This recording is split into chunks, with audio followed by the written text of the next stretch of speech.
What's going on, everybody? Welcome to the North Shore 9 postgame show powered by Primanti Brothers. I'm Jim. With me today is Doug. Doug, we got a win, a road win in Chicago to talk about. Late inning heroics. Yeah, it was. Hey, it's a win. We'll take them. They're unusual. We get to give out sandwiches. It's a win. We get to give out sandwiches. So follow the lead from all these folks in the comments.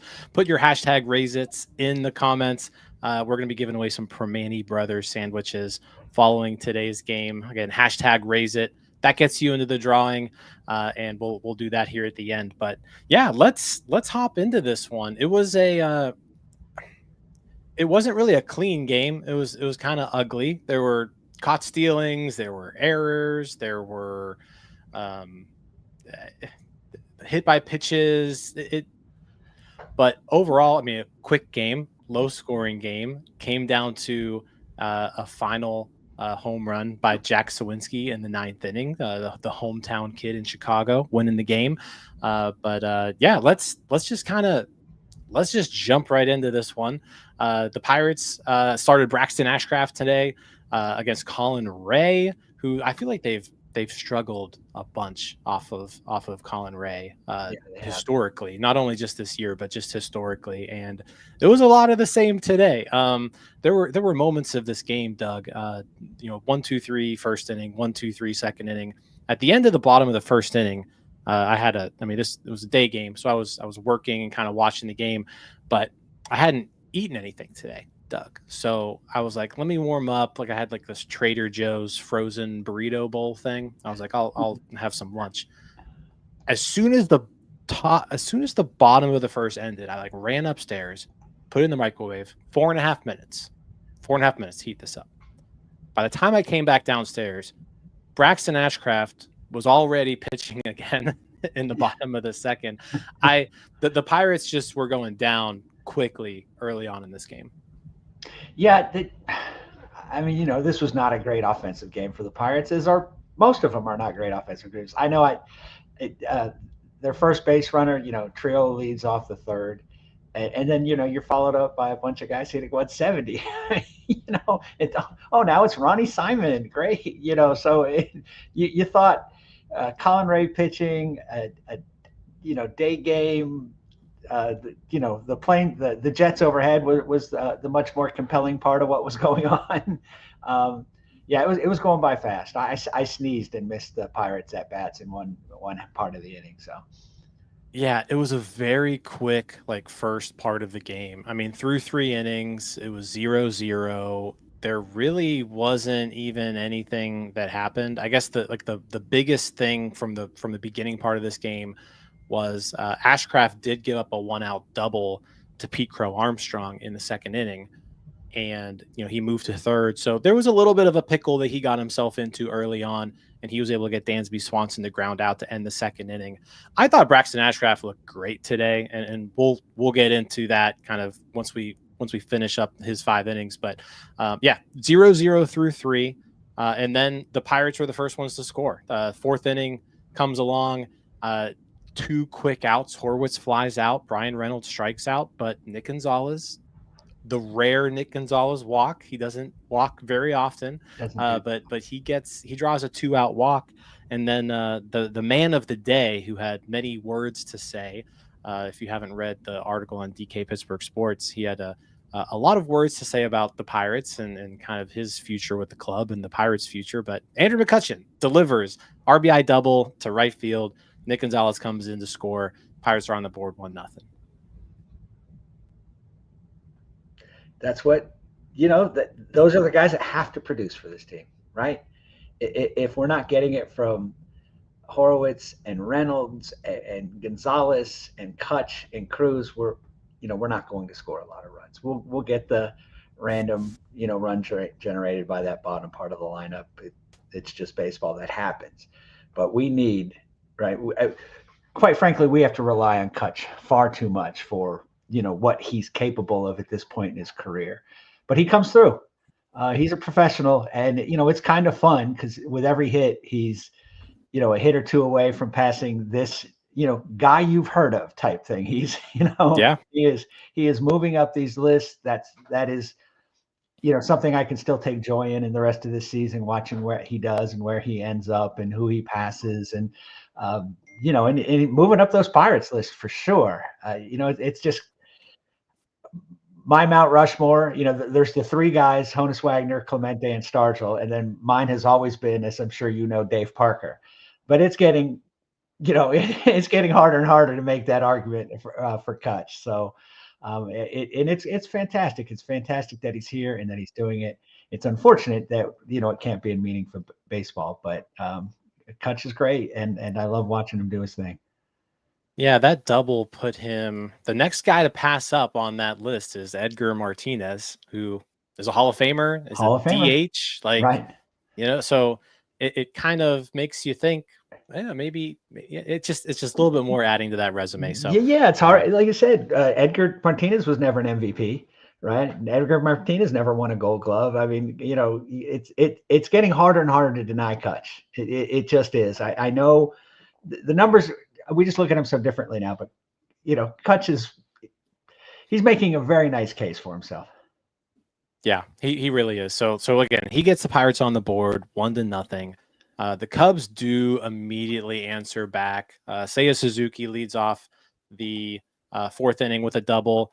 Ashcraft, though, does a good job of like getting Tucker, getting Happ. Like that's an inning where that like quickly could have spiraled. I mean, you look at those names: Suzuki, Tucker, Happ, P. Crow, Armstrong. Suzuki doubles. Many pitchers would have unraveled in that situation. Yeah. But he's able to get two more quick outs.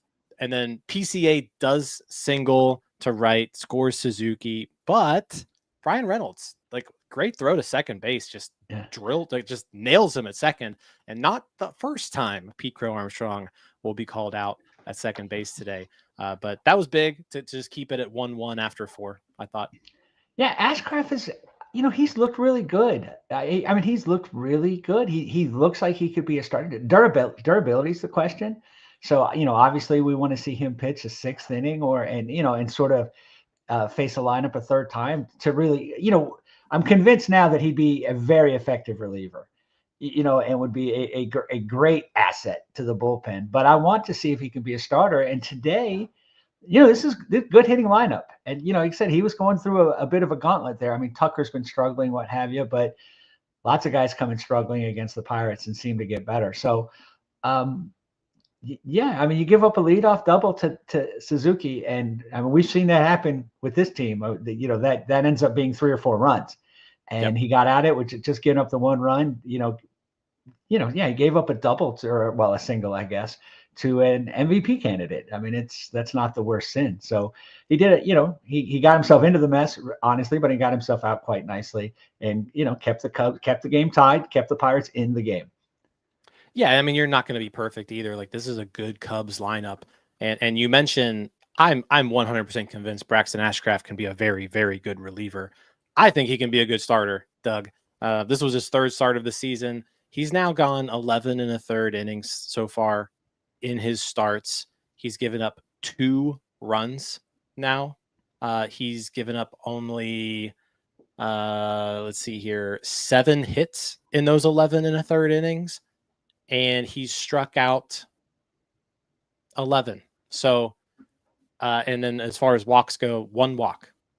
1 walk as a starting pitcher in his 3 starts. So his season ERA is down to 3.02. His starter ERA, let me just do some quick math. There's some fractions involved here. Carry the 11.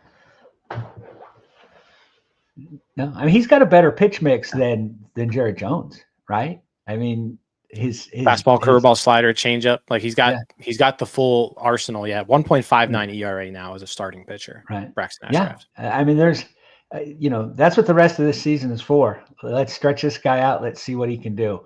Because you're right. I mean, or I'm right. He's going to be a great reliever. We're convinced. There's no doubt about that. He looks like he can be a pretty good starter. And if he's the second or third guy, in a Paul Skeens fronted staff, that's very, very happy with the way that sounds. You run him, Jared Jones, Oviedo, and Keller out there after Skeens, and it's like, man, that team could pitch. And the bullpen looks like there's some pieces there as well. So yeah, I'm excited about Ashcraft. I've been looking forward to seeing him all year, and Burrows too. I don't want to leave Burrows out of this. So no, he's looked really good. The one thing I guess you gotta maybe a bit concerning is he's at like 90 innings pitched now on the year, somewhere in that area. Actually 90 innings pitched exactly after today. And Doug, he's never done that ever before in his life. The most he's thrown up to this point was 73. So he's already at like a career high in innings. So I am curious to see how far they push him, because if he stays in the rotation for the rest of the year, I mean, that's another 7 starts. Yeah. That you're looking at 125 innings. Are they comfortable going from 73 to 125? We'll see kind of how they handle it. They do have, I think they have the arms available to get them through the rest of the season. But yeah, like, do they want Ashcraft starting the rest of the year? Are they going to shut him down? Are they going to move him to the bullpen to just kind of monitor those innings? I'm curious to see how it goes. But he's been great in every role that they've thrown him in so far.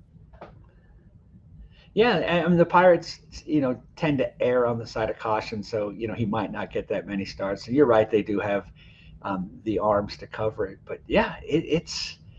I mean, it looks like we've got a real deal pitcher there. He's going to help this team, somehow, and he's going to be, again, a good asset, not just just another guy type thing. So, hopefully, he stays healthy and can build that durability up. Because again, if he pitches 100, 120 innings this year, they're only going to let him go next year, to 150 or something. So that's is fine. I mean, if Braxton Ashcraft is giving you 150 innings, then yeah, we'll take that. Ultimately in today's baseball, if they can give you 5 to 6 innings, right? 5 to 6 innings to start is mostly what you're looking for out of everyone except maybe Skeens and Keller. And I imagine, well, even Oviedo, you probably won't want him going 180, 200 next year, but yeah, probably not. Well, I don't know. They wore that kid out once.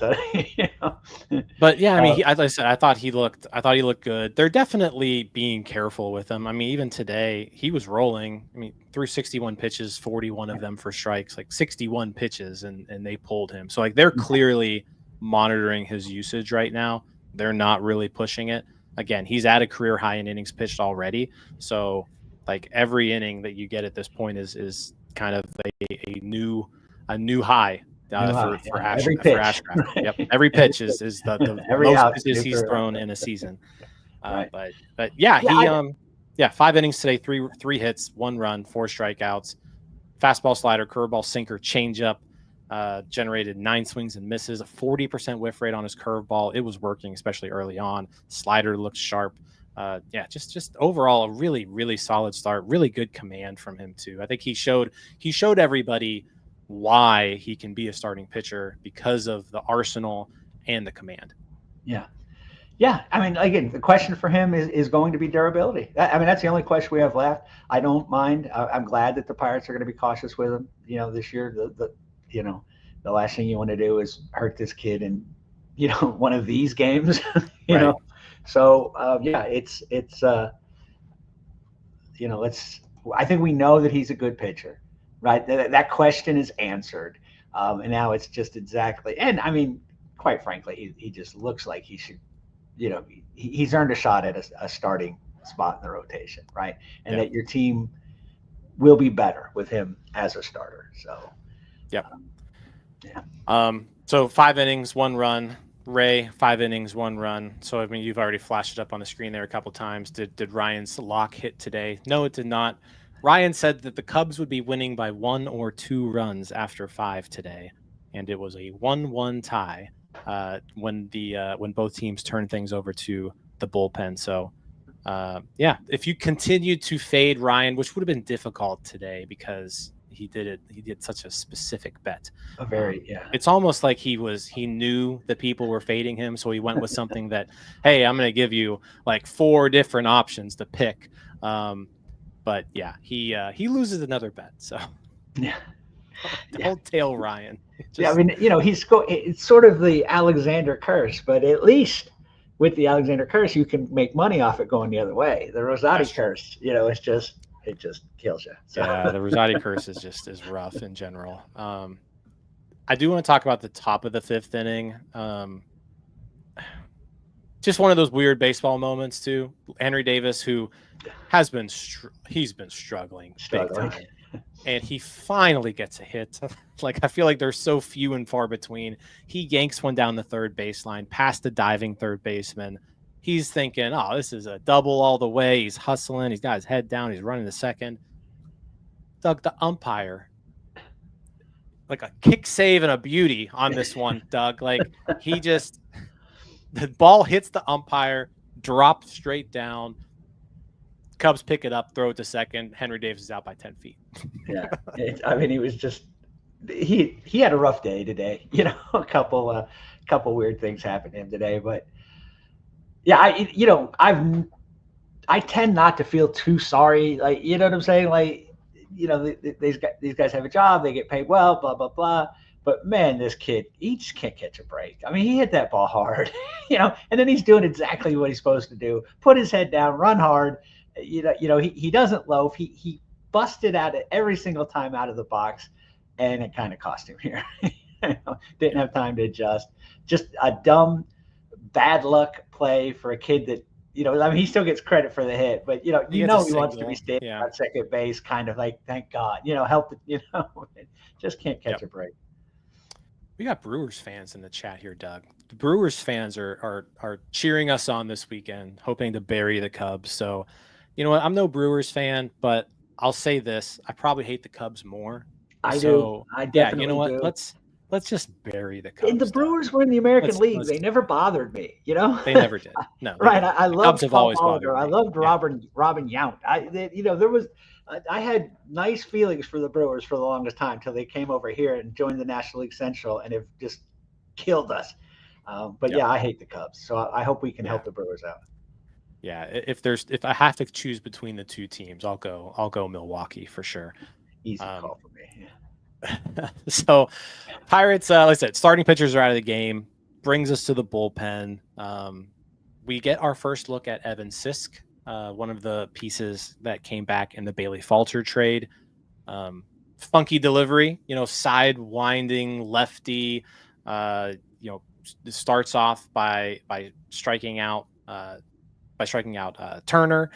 So I mean, that was cool. He gets a scoreless 6th inning, and then the Pirates take the lead in the top of the 7th. The bottom of the order, Doug. Like I said, the top of the order, you mentioned, like, these are the guys who need to come through for you. The top of the order didn't really come through today. Andrew McCutchen had that one double, but the rest of, 1, 2, 3, 4 for the Pirates today went 0 for 14. So not a great showing for the top of the order, but it was the bottom half of the order that not only took the lead there in the 7th, but then ultimately won the game for him. But in the 7th inning, Jared Triolo singles, then steals second, and then Isaiah Kiner-Falefa brings him in with an RBI double to make it 2-1. We give him a lot of flack because, he's batting 186 on the year, and they're just trotting him every day at shortstop. But this was one of the better games Jared Triolo has played ever. This was the Jared Triolo game, Doug. 2 hits and a stolen base, right? 2 hits, a stolen base. And then we haven't even gotten to the best part. In the 9th inning, I thought he made a really good play to get Pete Crow Armstrong stealing to really kind of seal this one. So, again, I don't know why Jared Triolo is playing shortstop every single day at this point. I want to see Cam Devaney up right now, but it was a really good day for Jared Triolo. Right. I mean, he's another one. He's easy to like. He's easy to root for. He seems like a good kid. He looks like he should be able to have a little pop. He doesn't, but he sure does look like it. It looks like it could be in there somewhere. And he's phenomenal defensively. He can obviously play all four infield positions. I think we've seen him play one inning in the outfield, and he made a phenomenal, phenomenal play in the outfield. I mean, he's a defensive savant. I if you could get the other 8 guys in the lineup to hit, I could live with Jared Triolo, the occasional blooper over the second baseman's head, because he's definitely a smart baseball player. He makes the right play. He just can't hit. And you can have one guy. We've got 5 guys, but if they could build up this offense, with Bryce Terang type players. I'm not talking Juan Soto's, just, average guys. PJ Friedel, Will Friedel, whatever. Yeah, just average guys, right? Guys with 730 OPS, right? And 11 home runs, that sort of thing. You could have Triolo play every day and, somewhere on the field and get good value.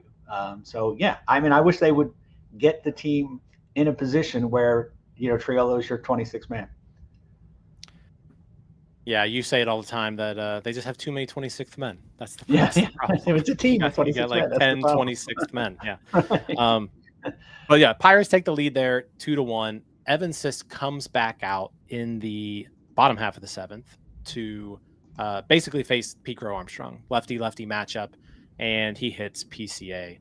PCA does his little thing where he whines about it and stares him down. It's like, dude, they're not trying to hit you, so just take your base, all right? But letting that type of speedster on base in a 1-run game late is not good, right? So not a great job there by Sisk. That was his one job that inning, was to face Pete Armstrong, and he let him get on base. Mattson comes in. Nico Horner gets a base hit. Dansby Swanson bunts. Henry Davis isn't able to corral the ball. So next thing you know, you got bases loaded, nobody out. Partially Evan Sisk's fault, partially Isaac Mattson's fault, partially Henry Davis's fault. So there's a bunch of people to blame for this mess that they get in. It's a team effort. But at this point, I think Isaac Mattson, this is where the whole, he's just a dog out there, and he's like, I'm gonna go out there and I'm gonna attack you, and he attacked them. So bases loaded, nobody out, 7th inning, up by 1. Mattson, he gets Matt Shaw to hit a sacrifice fly, so tie game. Pete Crow Armstrong scores. But then he gets Kelly to pop up, gets Turner to pop up. He gets out of that with just giving up that 1 run. I thought that was the moment of the game, because at that point, we've seen so many times where it just unravels at that point. Yeah. Hey, you just got the lead late. Now you made an error by hitting a guy. You made an error by not getting an out. And so you've basically just given the Cubs 2 free bases this inning. This is where they're going to make you pay. Right. And Mattson just buckled down and was able to get Shaw, Kelly, and Turner to limit the damage to just that 1 run. And leaving that 7th inning tied 2-2, I thought that was a turning point. That was all the difference in the game, right? This is a point in the game where the Pirates do unravel, right? I just love Mattson, right? This team, I mean, there's such a just loser energy about this team.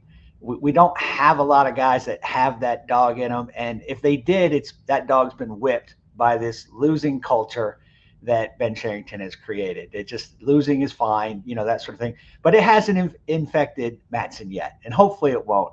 And he just knows exactly who he is. He does exactly what he does. It's not fancy. It's not, it's not clever. He's not, he's not using subterfuge. He's just throwing that ball in there. He's daring them to hit it. You're right. I mean, the Pirates were very piratey to start that inning. The guy that's in just to get out the left-hander does not. Right. We can't throw. Rough day for Henry, that sort of thing. But he gets out of it. Only allowing 1 run to, again, we got to stress, this is a very good offense, fighting to be in the playoffs, who would probably still like to try to win the division, that sort of thing. So, they're not phoning it in, right? This is a team that's locked in, they're engaged. And Isaac Mattson, so some guy that none of us would have thought would be having an impact on this team at the beginning of the season. None of us thought it when he came up the first time, right? Like, just, okay, nice little story. Yay, give him his flowers. Yay, boy from Pitt, boy from Erie. But no, he's he the second best reliever now on this team, probably, right? It's Santana and then him, I think. I would say, like, if I'm making a ranking of who I trust the most, it's right. Dennis Santana 1, and then Mattson and Majinski are 2 and 2A and 2B. Yeah. I mean, I have more confidence in Mattson than I do in Majinski, and it's not a lot, it's not a dramatic leap, but again, Mattson has just been sort of Terminator-like, ruthless efficiency type, and I'm here for it, man. Let's I'm glad he's here, and I don't want Holderman taking his spot in the bullpen. Now that Holderman's back, Thankfully, Holderman did not get the opportunity to pitch in today's game. The wind was blowing in, so it maybe would have helped Holderman, but yeah. So Mattson, like I said, gets out of that 7th inning, tie ball game. Pirates go down in order in the 8th, and then Mattson goes back out for the 8th, gets Seiya Suzuki to strike out, gets Kyle Tucker to line out, and then he walks Ian Happ. So you walk Ian Happ, 2-out walk. You got Pete Crow Armstrong coming up.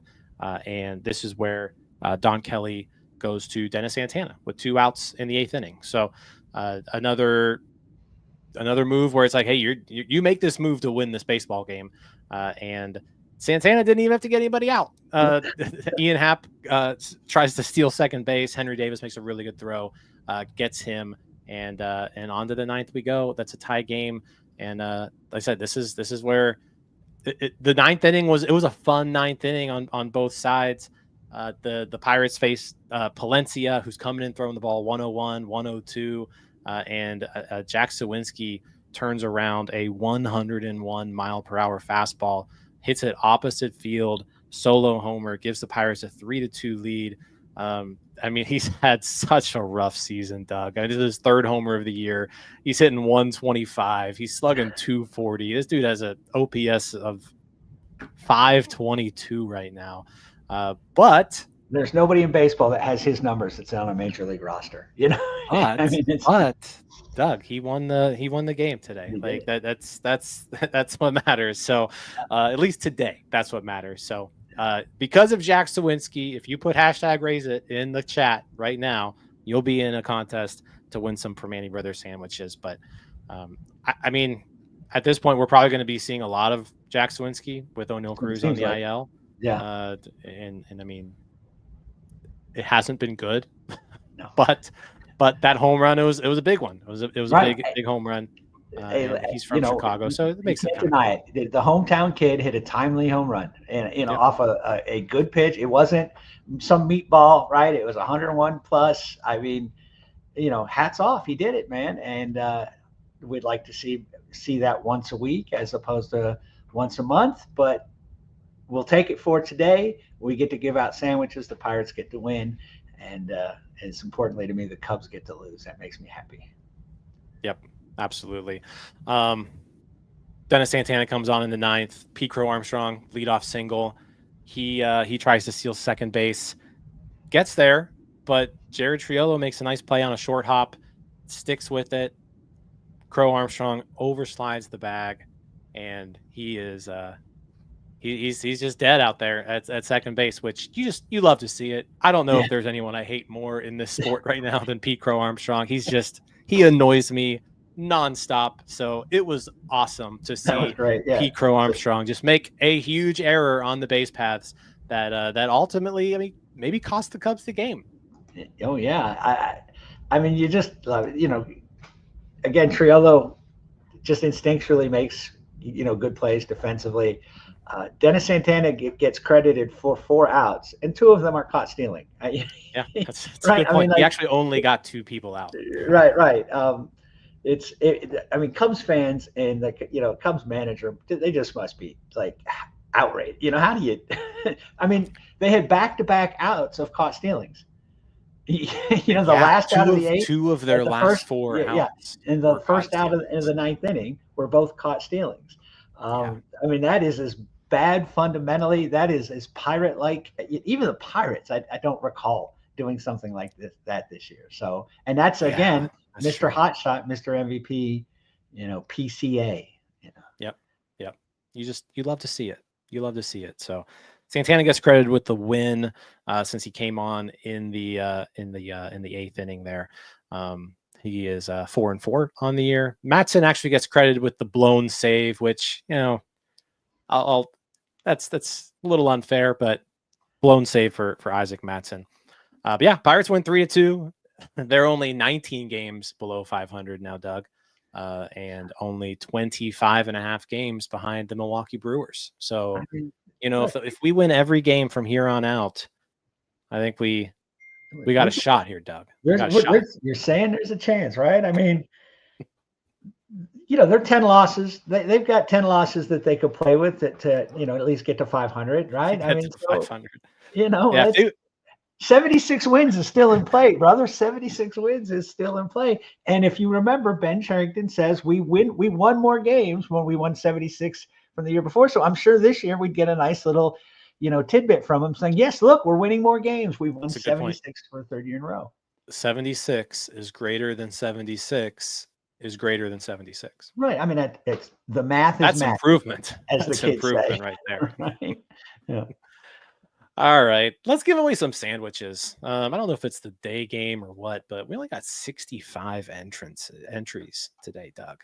I don't know what's going on. That is a little disappointing. Yeah, a little disappointing. I don't. Maybe I said Friday afternoon. Maybe the weather's nice out. We're the only idiots still watching this team. But I'll give you a couple more seconds watching this game. Get your burritos. I'm not sure what we're doing, but a couple more seconds here to get your hashtag raisins in. I was making French bread pizza, so Oh, there you go. That sounds good. It was. All right. We're going to draw 2 winners. Each of you is going to get 2 Primanti Brothers sandwiches. After you win, either email us at northshore9@gmail.com or DM us your email address associated with your Primanti's account. You have to have the Primanti's app, and we'll get those sandwiches loaded into your account. So, winner number 1. Good luck, everybody. Drum roll, please. All right. Congratulations to Dylan Barnum. Dylan Barnum. Is that a French horn? I think that Dylan's holding right there. I think that you know what? That's one of those like marching tubas, isn't it? Yeah, the sousaphone, I think. The sousaphone. So Dylan, congratulations. Make sure you reach out to us with the with your email associated with your Primanti Brothers account. We'll get those out to you. Winner number 2.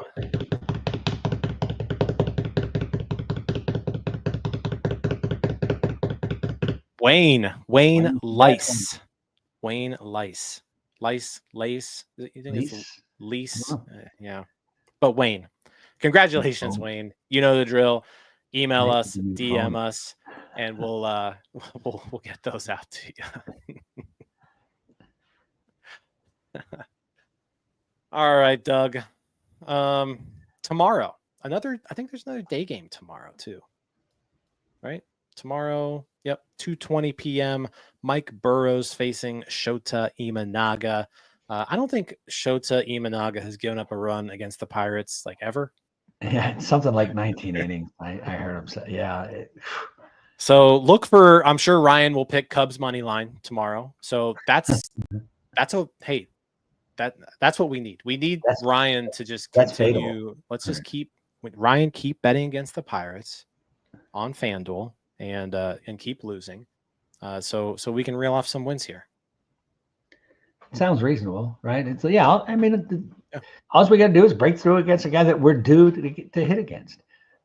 Exactly. And we probably crushed their spirit with this victory. So we're definitely due. So all right, guys. Appreciate everyone who joined us today. Like I said, chat was nice and lively for a Friday afternoon.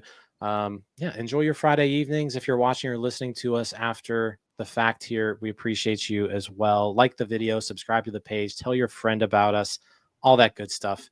We'll be back tomorrow with another post-game show, hopefully celebrating another Pirates win. Yeah, they're calling up that Owen, what's his name? Casey, I don't know. So maybe he'll play. Maybe we'll see someone that, we were supposed they called him up yesterday. Yeah, but I'm saying, so he might be playing, maybe make his debut tomorrow. Maybe. Something to see, something to look for. Yeah. Thanks, everybody. Let's go Bucks. Yeah, let's go Bucks. We'll see you tomorrow. All right, that wraps up this episode of North Shore 9. Thanks so much for tuning in. Whether you're listening on the podcast or catching us on YouTube, if you enjoyed the show, please give this video a thumbs up and don't forget to hit that subscribe button if you haven't already. It really helps us grow. And if you're listening on the podcast, a quick review goes a long way in helping others find the show. Plus, be sure to tell a friend about us. There's always room for more here in the NS9 community. And for those looking to support us a little more, consider joining our Patreon, become an MVP member, and get exclusive perks while helping us continue to bring you more of the Pirates content you love. Thanks again for all your support, and let's go Bucks.